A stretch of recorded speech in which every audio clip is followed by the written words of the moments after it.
What if we told you that nearly every grape you eat in the United States, whether fresh off the stem or poured into a wine glass, likely comes from the same place? Welcome to GREEN-AgroWorks, the channel where we explore how the world's food fiber and farming industries really work. Today we're heading west to California, the undisputed king of American viticulture. With over $918,000 acres of vineyard and an annual harvest of nearly 6 million tons, the single state produces a staggering 95% of the nation's grape supply. From the scenic hills of Napa Valley to the industrial-scale farms of the San Joaquin Valley, California's vineyards aren't just bountiful, they're strategic, high-tech, and vital to the national economy. But beyond the glossy surface of wine tours and fruit baskets lies a complex system of planting, nurturing, irrigating, harvesting, and labor, a system that balances profit with sustainability and productivity with human effort. In this video, we'll uncover how grape farms are built and maintained, how vines are cared for through the seasons, and what it takes to bring billions of grapes to market. We'll also examine the industry's environmental footprint, its social and labor dynamics, and its role in shaping California's agricultural identity. If you're curious about the work, science, and ethics behind what we eat, this is a story you won't want to miss. Be sure to like, subscribe to GREEN-AgroWorks, and ring the bell so you stay updated on future episodes. Let's step into the heart of America's grape empire.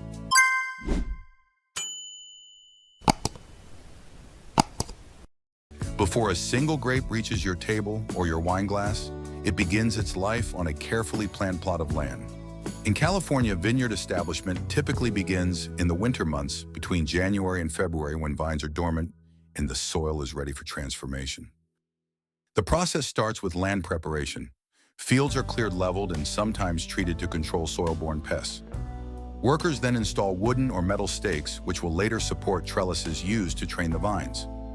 At the same time, automated drip irrigation systems are laid underground, an essential tool in a drought-prone state like California. These systems deliver water directly to the root zone, reducing waste and encouraging deep root growth.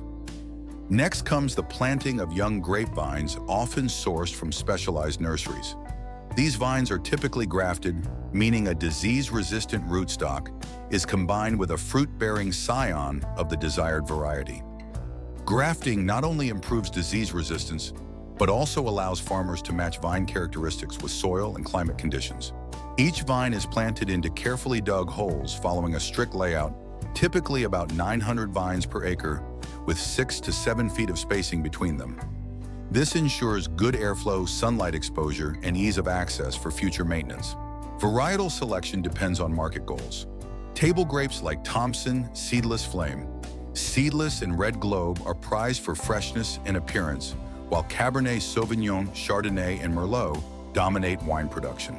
Establishing a vineyard is a major commitment, but with proper setup, these young vines will anchor one of California's most valuable agricultural industries for decades to come. Grapevines are remarkably resilient, but they don't produce fruit overnight. In fact, it takes about 3 years after planting before a vine yields its first harvest. And from the very beginning, seasonal care plays a vital role in shaping both the health of the plant and the quality of the grapes. Each year, the cycle begins in winter when vines are dormant. During this time, workers carefully prune the branches, removing old or unproductive growth. This helps redirect the plant's energy and sets the stage for balanced development in the months ahead. As spring arrives, the vines awaken.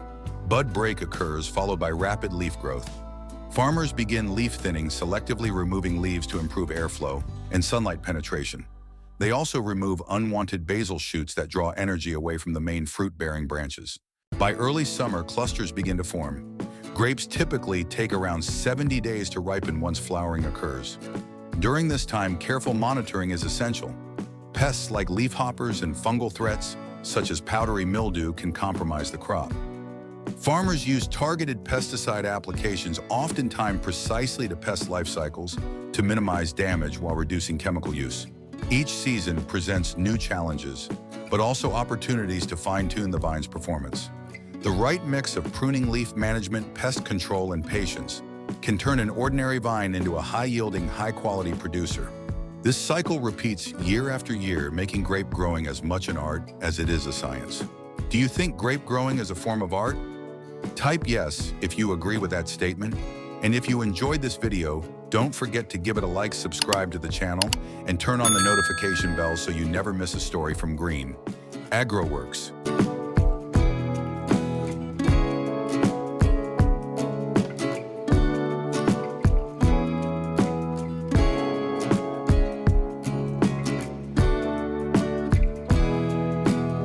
Water is the lifeblood of any vineyard, and in California, where drought is a recurring threat, managing it wisely is both a necessity and a science.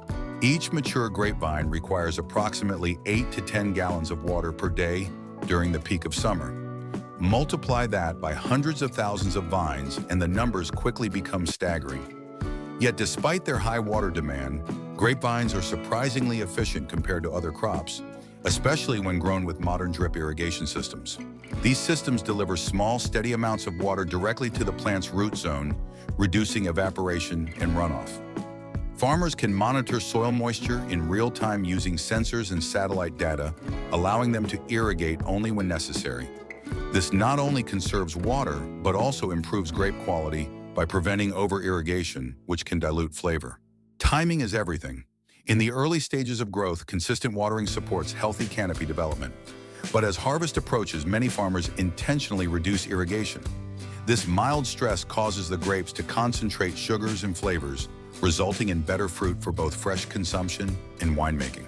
Still, the reliance on water is a growing concern, especially in drought years. Some growers are now experimenting with drought-tolerant rootstocks, mulching techniques, and cover crops to reduce water use and retain soil moisture naturally. In the end, growing grapes isn't just about having enough water, it's about using every drop as efficiently as possible in a changing climate. After months of care and anticipation, harvest season arrives, marking the most labor-intensive and critical phase of the grape growing cycle. The method of harvesting depends on the grape's final destination. For table grapes, where appearance is everything, harvesting is done by hand. Skilled workers move carefully through the rows, clipping each cluster with precision. They check for size, color, and ripeness, often discarding up to 30% of the bunches to ensure only top-quality grapes make it to market.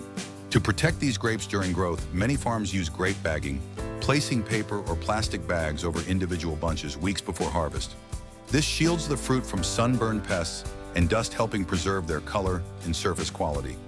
Bags are removed just before picking. Harvested grapes are gently placed into crates and transported quickly to cooling facilities, where they're chilled to preserve freshness before sorting and packaging. The entire process is completed within hours to maintain flavor, texture, and shelf life. For wine grapes, the process is more mechanized. Large vineyards often use automated harvesters that shake fruit loose, usually at night, to avoid heat. Though less delicate, this method is efficient for varieties where slight bruising is acceptable. After harvest, grapes are sorted, damaged or underripe berries are removed, and the rest graded by size, sugar content, and destination. From vine to bin, every grape passes through a tightly managed system that prizes both speed and precision. Did you know why wine grapes are often harvested at night? How do the pros and cons of machine harvesting affect the final quality of wine? Let me know your thoughts in the comments. I'd love to hear from you. Behind every grape harvest in California is a workforce of nearly 95,000 seasonal laborers, many of whom migrate from farm to farm throughout the growing season. Their work is essential, handling tasks like planting, pruning, leaf thinning, and hand harvesting with speed and care. For table grapes in particular, precision matters. Workers must select only the best clusters, often discarding imperfect bunches to maintain market standards.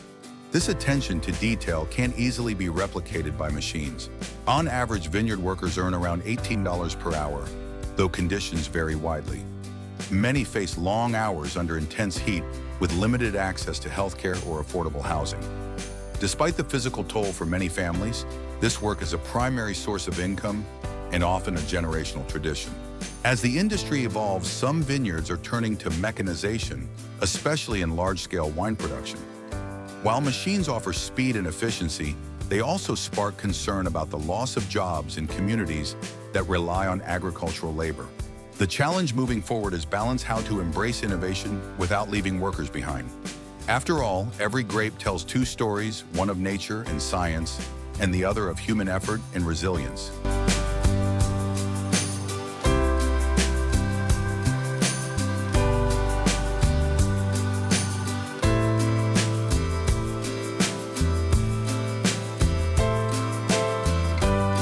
California's grape industry thrives on sunshine and soil, but it also places real pressure on the environment.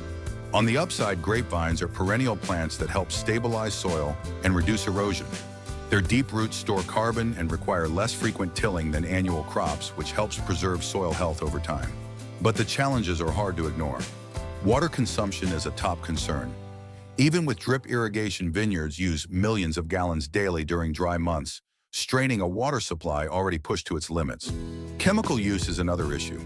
To combat pests and disease, many farms apply pesticides and synthetic fertilizers. Without proper controls, runoff can pollute local streams and harm ecosystems. To reduce impact, more growers are turning to sustainable solutions like planting cover crops to enrich the soil, using biological pest control, and adopting solar-powered irrigation systems. These approaches not only protect the environment, but often produce healthier, more resilient vines. Still, the road to sustainability is ongoing. As climate change intensifies drought and weather extremes, the industry must adapt quickly. The future of grape farming will depend on more than production. It will depend on how responsibly that production is achieved. How do you think climate change will impact grape production in the coming years? Share your opinion in the comments below, and don't forget to like this video, subscribe, and hit the notification bell to keep following GREEN-AgroWorks as we uncover more fascinating truths from the world of agriculture. California's grape industry isn't just big, it's a cornerstone of the state's agricultural economy. In 2021 alone, the U.S. harvested 5.9 million tons of grapes, generating an estimated $5.2 billion in revenue across table, grapes, wine, grapes, and raisins. This success is built on diversity. California grows more than 48 varieties of table grapes, catering to markets that demand everything from seedless snacking to large export-grade clusters. Meanwhile, wine producers rely on an array of specialized cultivars, Cabernet Sauvignon, Chardonnay, Zinfandel, each suited to different climate, soils, and flavor profiles. Much of the harvest supports domestic consumption, but exports are a key part of the equation. California ships grapes to over 50 countries, with major markets including Canada, Mexico, Japan, and South Korea.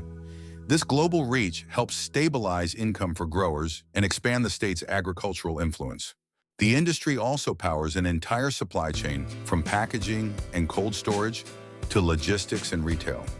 Vineyards support jobs not only in the fields, but in processing plants, distribution centers, and wineries across the region. Ultimately, California's grape economy isn't just about fruit, it's about value, variety, and international reach. And as demand for high-quality grapes continues to rise, the market shows no signs of slowing down. From vine to harvest, California's grape industry is a remarkable blend of nature, labor, and innovation. Behind every bunch of grapes lies years of planting, seasonal care, and the work of thousands of hands, all contributing to a system that feeds, refreshes, and delights millions around the world. But as this industry grows, so do its challenges. From water scarcity to labor conditions, from environmental concerns to the push for automation, grape farming today is no longer just about yield, it's about responsible growth. So, here's a question worth asking. Can we continue to expand this industry while preserving the people, resources, and ecosystems it depends on? Is it possible to grow smarter, not just more? We'd love to hear your thoughts in the comments. If you enjoyed this video, don't forget to like and subscribe to GREEN-AgroWorks for more stories that dig beneath the surface of global farming. Hit the bell icon so you never miss an update. Thank you for watching and for supporting honest, thoughtful content about where our food comes from. We'll see you in the next episode from another farm, another field, and another untold story.